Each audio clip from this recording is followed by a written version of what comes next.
তো good morning বন্ধুরা, শুভ সকাল। উঠেছি অনেকক্ষণ, কিন্তু একজনের ডায়লগ শুনতে কিন্তু হাসি পাচ্ছে। অনেকক্ষণ উঠেছি, চা খাওয়া হয়ে গেছে। তোমাদের সামনে চা নিয়ে আসা হয়নি। এখন পাস্তা বানিয়েছি টিফিনে, সবাই পাস্তা খাচ্ছে, কিন্তু আমি খাবো না, আমার পেটটা ভার লাগছে। তো এই দেখো সকালে সব ব্রেকফাস্ট করছে। আজকে আমরা দাঁড়া একটু নাম বাবা, কটার সময় চা রুটি খেয়েছো? 4:30। একটু পরে গুড আফটারনুন হয়ে যাবে, কেন আমরা আজকে তোর বাবা চা রুটি খেয়েছে চা রুটি 4:30টার সময়। আজকে আমরা তার আগে বাবা বাথরুম থেকে গড়ে গেছে, তা আধা ঘন্টা কি 40 মিনিট আগে। পরে আসছি। তা বন্ধুরা, এই দেখো আছে কাজগুলো সব উল্টো হয়ে গেছে। অন্যদিন রান্না করে বিছনা টিছনা ঝেড়ে তারপর আমি যাই স্নান করতে। আজকে সব উল্টো কাজ হয়েছে। উল্টো কাজ বলতে কি বলো তো, অন্যদিন ধরো স্নান টান রান্নাবান্না করে বিছনা ছেড়ে চলে গেলাম। আজকে কী করেছি, আমি সকালবেলা উঠে আগে চা খেয়েছি, খেয়ে টিফিন বানিয়েছি, সবাইকে টিফিন দিয়েছি। আমি খাইনি, কেন আমার খেতে ভালো লাগছিল না, আমি খাইনি। তারপরে হচ্ছে টিফিন করে দিয়ে দাদা বাজারে গেছে বলে আমি কাচতে চলে গেলাম। কেচে এসে রান্না করলাম। রান্না করতে হতে 2টো বেজে গেছে, খেতে দিতে হবে, স্নান করে ফেলেছি। আজকে বিছনাও ঝাড়া হয়নি, কিছু মোছামুছিও হয়নি ঘরে। রোজ তো আমি বিছনা ঝেড়ে মোছামুছি করি, তো আজকে দেখো আজকে মনে হচ্ছে খাওয়া দাওয়া করে তারপরে একবারে বিছনা ঝাড়তে হবে। বুঝেছো, কিচ্ছু করিনি, বিছনা ঝাড়া হয়নি। তো যাই হোক, কী রান্না করেছি দেখো।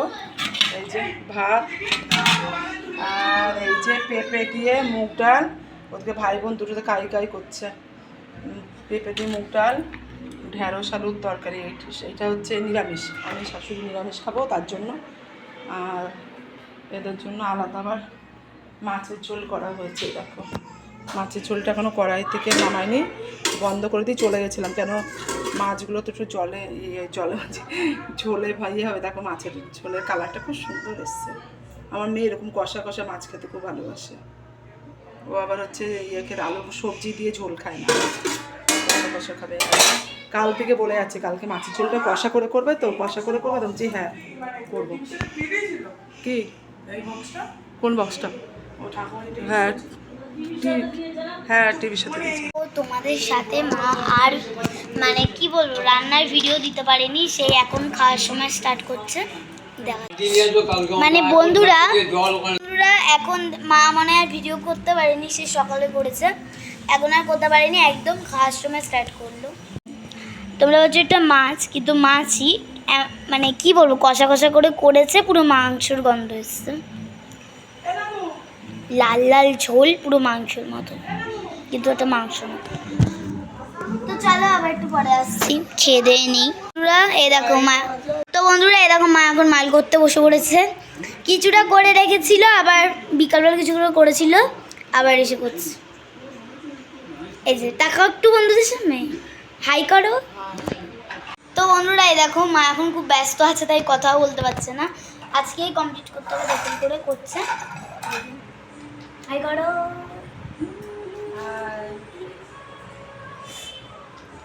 আজকে আমি একটু আজকে আমি পড়তে যাইনি একটুখানি, তার জন্য তোমাদের সাথে আজকে রবিবার পড়াইনি, তাই তোমাদের সাথে কথা বলতে পারছি, নাহলে পেতাম না।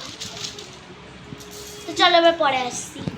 এই দেখো আমার ভাত হয়ে গেছে, আর এই যে আলু ভাজা, ডাল আছে আমাদের, পেঁপে আলুর ডাল, পেঁপে দিয়ে মুগ ডাল করেছিলাম সেটা আছে। আমি আর শাশুড়ি আলু ভাজা পেঁপে দিয়ে মুগ ডাল দিয়ে খেয়ে নেবো। আর এই যে শ্বশুর আর আমার মেয়ের জন্য 2টো ডিম সিদ্ধ করেছি, ওদেরকে দেবো। আর 1 পিস মাছ আছে, ছেলেকে দেবো। আর বাবা আসলে বাবার জন্য 2টো ডিম রেখে দিয়েছি, মামলেট করে দেবো, কারণ বাবা তো ঠিক থাকে না রোজ, আবার আসে কোনদিন আসে না, সকালে আসে খায় না, ওই জন্য ওর ডিমটা আর বানালাম না, আসলেই বানিয়ে দেবো। আর ডিমের মামলেট বানিয়ে রাখলে না ভালো লাগে না খেতে, আসলে গরম গরম করে দেবো, ওটাই খেতে ভালো লাগবে। তো বন্ধুরা দেখো ঘরদোর আজকে পরিষ্কারই আছে। খেয়ে দিয়ে এসে তারপরে ওই দেখা যায় কোথায় লুকেছে, চলো খেতে দেবো চলো। তা বন্ধুরা খেয়ে আসি, আর খেয়ে এসে আবার তোমাদের সাথে দেখা হবে। তো বন্ধুরা এই দেখো মুখ টুক ধুয়ে এলাম। হ্যাঁ তোরা দে তা বন্ধুরা এই দেখো মুখ টুক ধুয়ে এলাম, মেয়ে গেল ঠাকুমার ঘরে, প্রতিদিনের রুটি খাওয়া হয়ে গেছে, আলু ভাজা ডাল ওই দিয়ে খেলাম। কালকে সোমবার উপোস করবো, ওই জন্য 12টার আগে খেয়ে নিলাম। আর কালকে ইচ্ছা আছে একটু ভূতনাথ যাবো, ঠিক আছে, বাবার মন্দিরে। আমি কোনোদিন যাইনি, প্রথম যাবো, ইচ্ছা আছে, এখন জানি না, যতক্ষণ না যেতে পারবো ততক্ষণ বলা যাবে না, কেন বাবা টানলে তবেই যাওয়া যাবে, ঠিক আছে।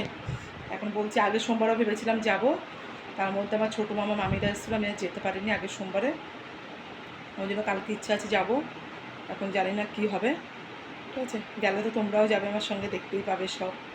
তো আজকের মতন কি বলবো, গুড নাইট, টাটা। তার আগে দেখো বিছনা হয়ে গেছে, দেখেছো। এখন আমি শুয়ে পড়বো, মেয়ে আসবে ঠিক আধা ঘন্টা 1 ঘন্টা পরে, 1 ঘন্টা না আধা ঘন্টা পরেই চলে আসবে, কেন বেশিক্ষণ শোয় না। কিন্তু এখন শুলেও ঘুম আসবে না, কালকেও ঘুমিয়েছি 4:30 ভোর। আজকে দাদা এসছে 4টে, রুটি করে দিলাম দাদাকে, চা করে দিলাম, দাদা চা দিয়ে রুটি খেয়েছে, তারপরে শুয়েছে, ভাত খাইনি। তরকারিও খাবে না বলছে, নিরামিষ তরকারি খেতে চাইছিল না, ওর জন্য চা দিয়ে রুটি খাই বলছে, চা করে দিয়েছিলাম, রুটি করে দিয়েছি, খেয়েছে। তারপর 4:30 পৌনে 5টা আমি ঘুমিয়েছি। এবার আজকেও তাই, এখন দাদা কখন আসবে আমি জানি না। তো দাদা আসার আমি ঘুমিয়ে পড়লে তো ঘুমিয়ে পড়বো, দাদা ফোন করলে গেট খুলে দিই, আর যদি ঘুম না আসে আমি সিরিয়াল দেখি শুয়ে শুয়ে। তো কী বলবো, দেখো আমার পিছনে কারা, এই দেখো, যেদিকেই তাকাবে আমার ভগবানরা, ঠিক আছে। তো চলো আজকের মতন গুড নাইট, টাটা। কালকে সকালে দেখা যাক কী হয়, ছেলেকে স্কুলে পাঠাবো আগে, তারপর দেখবো, ধরো যদি ঠাকুর টানে তাহলে নিশ্চয়ই যাব। তো টাটা, গুড নাইট।